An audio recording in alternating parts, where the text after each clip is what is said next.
quiero vivir o quiero morirme. Claro. Entonces son personas que tienen conflicto con ese concepto y que a veces sí sienten un rechazo por vivir y sienten una atracción por la muerte. ¿Lo manifiestan de alguna forma como para que nosotros pudiéramos entender, identificar? Sí, hay algunas señales que podemos observar, como por ejemplo que se sienta muy deprimido el niño o el adolescente, que diga continuamente, no quiero vivir, quiero morirme, ustedes van a estar mejor sin mí. Incluso que hable concretamente de un plan de cómo se quiere matar. Otra señal es que empiece a ordenar sus pertenencias, a regalarlas, a tirarlas.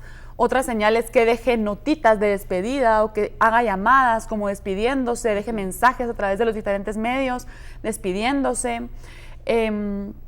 Otra señal podría ser que esa persona empiece a actuar de forma más impulsiva. O otra señal muy importante es que un niño o un adolescente que venga estando muy triste por un largo periodo de tiempo, de repente se sienta muy feliz o se muestre muy feliz. Ajá, eso es una señal muy importante. Y también dentro de otras señales podría ser que hay un historial en la familia de suicidios o de padecimiento de trastornos de salud mental asociados a suicidios. Hemos hablado ya también en este programa, pero por si no lo vieron, recordando un poquito sobre la mutilación. ¿Esto tiene que ver también con tendencia suicida? Muchas gracias, Tuti. Sí, totalmente. El comportamiento suicida es muy complejo y implica varias cosas. Podemos hablar primero de ideación suicida, que es el pensamiento de querer morirse, que siempre es necesario para que haya un suicidio, pero no es suficiente, podríamos decirle así. Aparte están los actos de autolesión, que son acciones autodestructivas, como por ejemplo cortarme las venas, como por ejemplo abusar de sustancias, intoxicarme, que son autodestructivos. Te pregunto, y ahorita que estabas diciendo esto, el poner en riesgo tu vida a través de actividades extremas, peligrosas, no extremas controladas, porque ahora no, pues hace unos años se consideraba extremo lo que ahora ya se puede controlar y se puede disfrutar de una buena forma, pero donde sí realmente pones en riesgo tu vida haciendo tonteras, haciendo salto de no sé dónde, me reto con mis amigos a ver si se golpea, si no se golpea, ¿eso también es suicida o no? Yo diría que depende mucho de la intención. Ajá. El suicidio es el acto de matarse a uno mismo con la intención de morirse. Entonces, hay actividades que a uno lo ponen en riesgo de morirse y que obviamente si uno las eligió, podrían parecer, pero es suicidio si la persona hizo esa actividad en ese momento con la intención de matarse a sí mismo. Sí.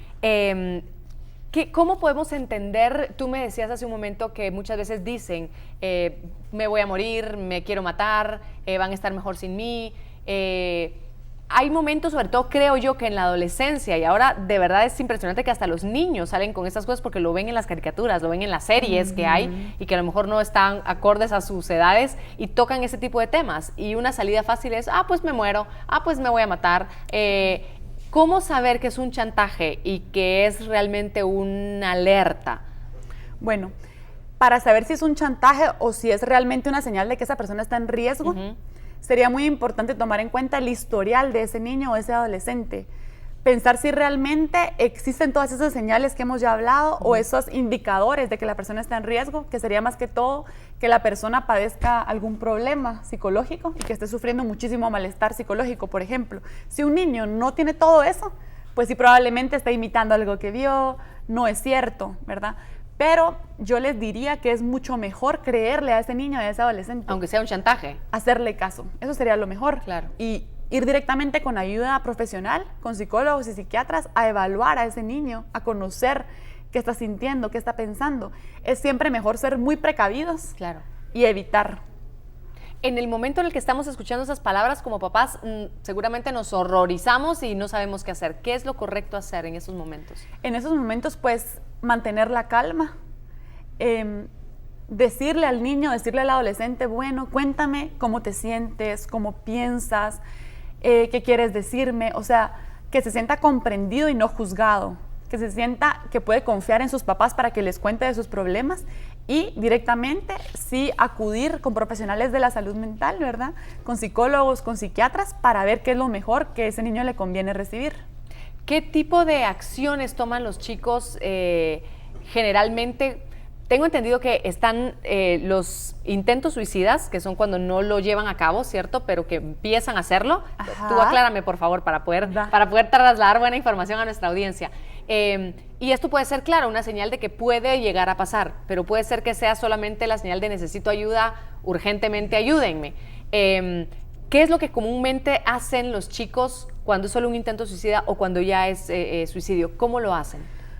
Bueno, los intentos de suicidio, obviamente querían suicidarse, pero no lo lograron por alguna razón, y lo podríamos separar de las acciones de autolesión, que es, por ejemplo, cortarme las venas y todo, y que van muy ligadas al comportamiento suicida. Los intentos de suicidio muchas veces lo intentan hacer a través de intoxicación, por ejemplo, con pastillas, con veneno. Porque hay reversa, digamos, de alguna forma, si se toma tiempo la acción. Si se toma tiempo, se logró frenar en algún momento. Sí. O, por ejemplo, intentan ahorcarse y no lo logran, porque también es difícil a veces lograrlo. Eso diría yo. Intentan como que de esas formas, pero no lo lograron. Ahora, los actos de autolesión serían más que todo cortes. También abuso de sustancias, que al final para siendo algo muy autodestructivo. Sí, claro. Sí. Y si hablamos de métodos de suicidio, ¿cuáles son los que más escogen niños y adolescentes? Podríamos hablar primero de envenenamiento, ahorcamiento, es muy común. ¿Sí? Y como tercero serían las armas de fuego. Y por eso mismo, qué bueno que me mencionaste un poquito sobre los métodos. Quisimos hacer una pequeña nota para dar algunas recomendaciones en casa. A veces no tomamos en cuenta que estamos poniendo elementos a la mano y fácilmente para que los chicos accedan a ellas, y por eso le pedimos su atención para esta nota. El suicidio es la tercera causa de muerte entre jóvenes de 15 a 24 años de edad.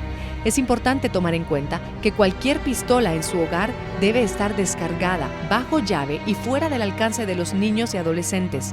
También se debe supervisar cuidadosamente todos los medicamentos que se utilizan en el hogar.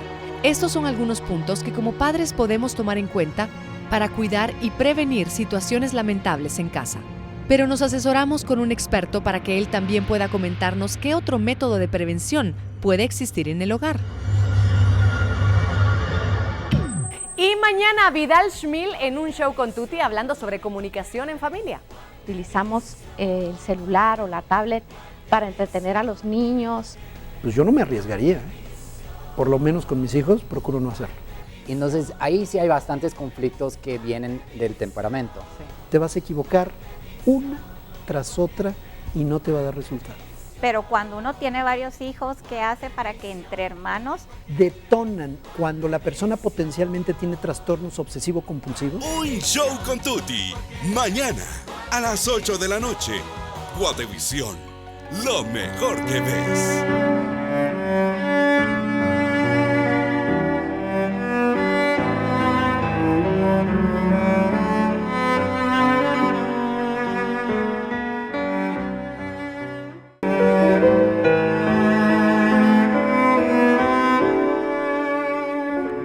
Gracias, amigos, por seguir en sintonía de Un Show con Tuti. Hoy hablando de un tema que es muy delicado y que merece, por supuesto, mucho respeto, pero también mucha atención por sobre todas las cosas, para que nosotros estemos alertas, observemos, compartamos y entendamos un poco en cómo funciona esto del suicidio en adolescentes, en niños, en jóvenes, pero también entender cómo es que las familias que han pasado por una situación como esta se sienten, cómo podemos acompañarlos, cómo como sociedad debemos ir quitando ese tabú, dejando que este tema ya no sea un tabú, mejor dicho, para la sociedad y para las familias que lo han vivido. Y por eso quiero agradecer mucho la presencia hoy de los esposos Gaitán Estrada, Sergio, Jacqueline. Gracias por estar esta noche con nosotros. Bienvenidos. ¿Cómo están? Bien, gracias, Tuti. Gracias por acompañarnos.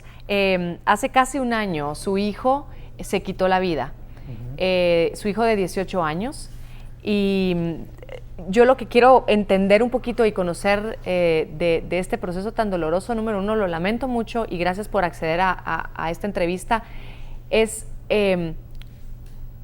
ustedes, en el momento en el que sucedió, él había dicho algo, dejó algo dicho, notaron algo distinto antes de que sucediera o los tomó por sorpresa. No, realmente es muy difícil ver las señales porque muchas veces son muy sutiles, no se perciben. En el caso de nuestro hijo, no habían señales de que fuera a suceder algo así, jamás imaginamos o pasó por nuestra mente que nuestro hijo pudiera hacer una cosa así, porque llevaba una vida normal, muy activa, con muchos planes. Incluso él estaba, ya se había graduado, estaba a punto de entrar a hacer su práctica al día siguiente del suceso y ya había ganado su examen para ingresar a la universidad.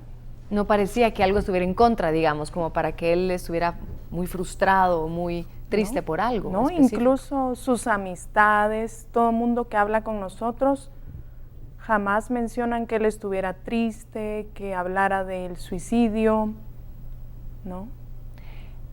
¿Cómo empiezan ustedes a enfrentar esta situación? ¿Cómo como pareja, como familia, cómo empezaron a tratar el tema, a abordarlo, a enfrentarse con esto también? Bueno, en primer lugar creo que es hasta cierto punto tratar de aceptarlo, ¿verdad? Esto es una cosa que es muy sorprendente, es como que estuviera en la calle y alguien sale de una puerta y le pega un martillazo en la cabeza, duele un montón y uno no sabe por qué. ¿De dónde viene y por qué? Exactamente. Entonces es confuso, pues hay que reinventarse, diría yo, y entender que va a cargar uno esto para siempre, no se va a olvidar. ¿Esto ustedes, es fácil platicar de esto entre ustedes? Entre nosotros dos, sí. Fíjese que es la importancia de programas de este tipo, pienso yo, porque personalmente cuando sucedió esto yo me sentía el ser más solo del mundo.